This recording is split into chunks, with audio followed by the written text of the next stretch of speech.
Autismo seletivo ele é entendido como um transtorno de ansiedade, é um transtorno de saúde mental diagnosticável, tá? O que o torna diferente da timidez, o que é uma pergunta muito frequente entre os pais, porque a timidez é um traço de personalidade normal, né?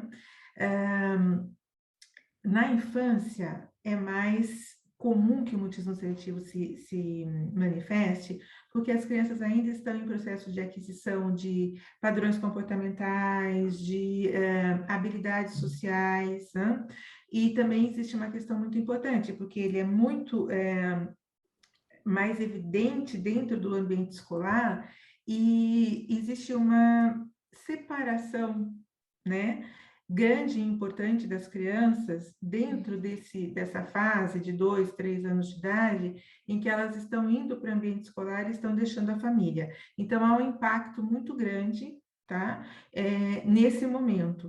Nós podemos considerar que o mutismo seletivo ele tem várias características associadas, né? E a questão, a gente entende o mutismo seletivo, né? O mutismo seletivo, ele tem um fator comportamental aprendido, né? É o que nós aprendemos em casa, então pais tímidos, pais com ansiedade social, pais com fobia social, pânico, mais introvertidos, o ambiental e o genético, tá? Então essas são características muito importantes para serem consideradas no motivo no seletivo. As evidências genéticas, dificuldades da fala e comunicação também, e bilinguismo. Por volta dos 3 anos, quando a criança ela começa a estar mais solta, quando ela começa a ter uma participação maior em ambientes sociais, né? Na escola, por exemplo, e por vezes, agora com a pandemia, mudou muito esse olhar, essa observação que nós temos em relação às crianças e a percepção dos pais. Mas o que eu digo para você é que na minha prática clínica antes da pandemia, são 26 anos de prática clínica com autismo seletivo, nós tínhamos o seguinte panorama.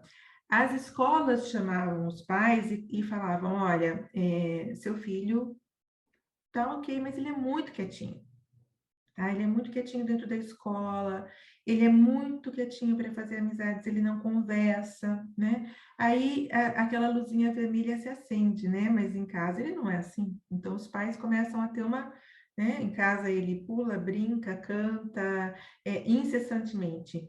E aí a luz se acende, né? E por volta dos 3 anos de idade, ou um pouquinho mais, ele começa a se manifestar. Então, esse é o sinal.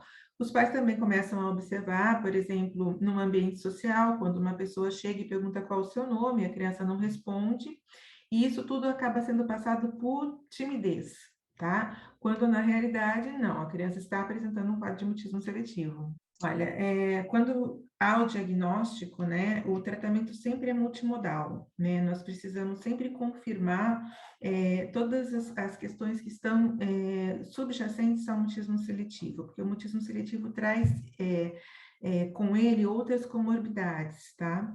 Então, eu vou contar um pouquinho para você qual que é a minha atuação, tá? Ao longo do que eu desenvolvi nesse tempo todo. Eu inicialmente faço uma avaliação da criança em um ambiente social, aonde ela está com os pais, tá? Aonde eu não sou vista. Eu preciso saber como que essa criança se comunica, né? Num segundo momento, eu recebo essa criança no meu consultório e aí se inicia um vínculo. E aí eu posso observar como que a criança se apresenta dentro das categorias do mutismo seletivo. Não verbal, se ela sussurra, se ela escreve, se ela aponta, né? Se ela balança a cabeça para sim, para não. E daí tudo isso começa a se transformar, né? Essa coleta de informações todas na anamnese começa a se transformar num plano de tratamento que vai ser traçado e que é único para cada criança. Cada criança tem um plano de tratamento diferenciado do outro porque apresentam características diferenciadas, né? Então, normalmente eu preciso avaliar, existe uma dificuldade de fala e comunicação? Se existir, eu preciso de um suporte de um profissional da área de fonoaudiologia e trabalhar em conjunto. Eu preciso, muitas vezes, trabalhar com terapias integrativas, que eu gosto muito, como a ecoterapia. No futuro, existe a necessidade, por exemplo, seguindo, existe a necessidade de um psiquiatra ou um neurologista, no caso, né? Vamos observar todas as comorbidades, né? Existe toque, existe transtorno do processamento sensorial, que é uma questão da criança ter uma reação muito intensa a toque, a ruídos, a luzes, né? O que ultimamente tem aparecido, as pesquisas têm mostrado que está muito ligado e muito comum no mutismo seletivo, principalmente altos ruídos, né? Então, é uma equipe multimodal, nós nos reunimos, né? Por exemplo, quando a criança vai para a ecoterapia, os pais aceitam, porque é um tratamento que traz muito êxito. Existe toda uma equipe na ecoterapia, essa equipe é trabalhada, treinada, e tem da, da informação sobre o quadro clínico da criança. Uma das possibilidades de tratamento, exposição, né, expor a criança a ambientes sociais. Isso acaba sendo muito importante, mas precisa ser muito preparado. A educação das escolas, treinar as escolas, os professores, isso é principal, é fundamental, tá? E também treinar os pais, em como que eles podem atuar com essa criança, o que que eles podem modificar no comportamento deles, que é importantíssimo para o desenvolvimento dela dentro do autismo seletivo e a superação, né? O que fazer é isso. Sim. Sim. Havendo o tratamento adequado, né? Quanto mais cedo for feito o tratamento, que nós chamamos de diagnóstico precoce, mais chances nós temos que essa criança vá se desenvolver num tempo muito menor, né? Mais rapidamente. Mas na adolescência, na pré-adolescência e na adolescência, o tratamento começa a ficar um pouquinho mais difícil pelo acesso à criança, porque essa criança já se encontra numa zona, não numa zona de conforto, porque a criança com autismo seletivo, ela quer falar, mas ela não consegue. Mas é como se o silêncio já fizesse parte da vida dela, já fosse um costume, já fosse um amigo dela, me entende? Então, pode ser sim que a criança, o adolescente ou o adulto, ultimamente eu tenho recebido muitos adultos, muitos pais de crianças que se identificam com mutismo seletivo na infância. E pode ser sim que ela se torne uma criança extremamente comunicativa, ou então que se torne uma pessoa absolutamente reservada, mas comunicativa, dentro das necessidades, que são as necessidades diferentes que uma criança com mutismo seletivo não consegue alcançar. São 26 anos dentro do mutismo seletivo, né? Muito tempo eu fiquei sozinha, né? Uma curtida num post no Instagram nem existia, era um blog, eu comecei com um blog. Enfim, o cenário hoje, ele consideravelmente está maior, tá?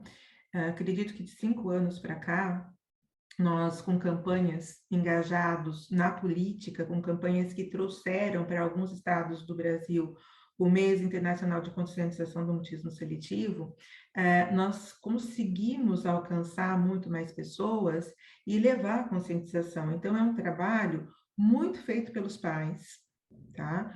Na minha clínica, no meu trabalho do Instituto Mutismo Seletivo Brasil, foi criada uma rede, tá? Que chama REAMUSE, é uma rede de pais, profissionais, professores e amigos do mutismo seletivo, que são pessoas que, através de uma formação prévia comigo, desenvolvem campanhas em suas cidades. São poucas cidades ainda, mas algumas cidades fazem campanhas, tá? Como Curitiba faz uma campanha muito bonita, uma cidade aqui perto do interior de Sorocaba, interior também de Sorocaba, Piedade faz uma campanha muito bonita.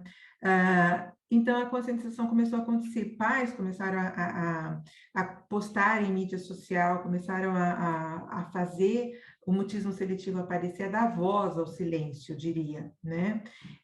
Nós começamos, eu particularmente comecei conexões internacionais, e isso tudo começou a ser mais visto, só que nós ainda estamos muito aquém do desejado, né? Eu tenho algumas pesquisas que são feitas por mim, é, seria até interessante mostrar o quanto que as pessoas conhecem e o quanto as pessoas desconhecem em todas as esferas, pais, professores, avós, né? Então, isso é muito interessante você ver o nível de desconhecimento das pessoas e da sociedade em geral, né?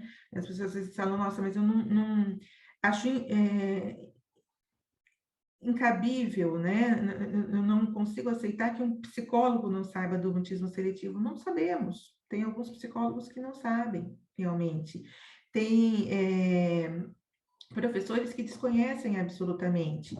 Por isso que eu parto de uma premissa que aí eu me identifico muito com uma pesquisa feita em Israel, que a questão do mutismo seletivo, ela é subdiagnosticada, né? Ou ela é diagnosticada incorretamente, porque como o mutismo seletivo tem um quadro muito semelhante, um quadro diagnóstico muito semelhante ao autismo, eu acredito que nós tenhamos muitas crianças diagnosticadas com mutismo seletivo, sendo autistas e vice-versa, com autismo tendo mutismo seletivo, sendo que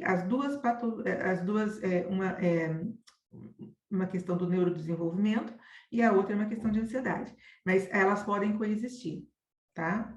Uma mesma criança pode estar no espectro do autismo e no mutismo seletivo. Uma fala geral é que o mutismo seletivo ele é pouco conhecido no mundo, não é só no Brasil, né? Então, a falta de acesso aos estudos, né, pode sim estar causando esse tipo de confusão diagnóstica, né? E também é muito importante salientar, que eu também acredito que isso é um passo importantíssimo, que as crianças que chegam no consultório, os pais que chegam no consultório, muitas vezes, se sentem culpados e temerosos de que o diagnóstico seja de autismo, tá? Então, o que que acontece? Existe os pais tardam a chegar por medo do recebimento do diagnóstico, tá?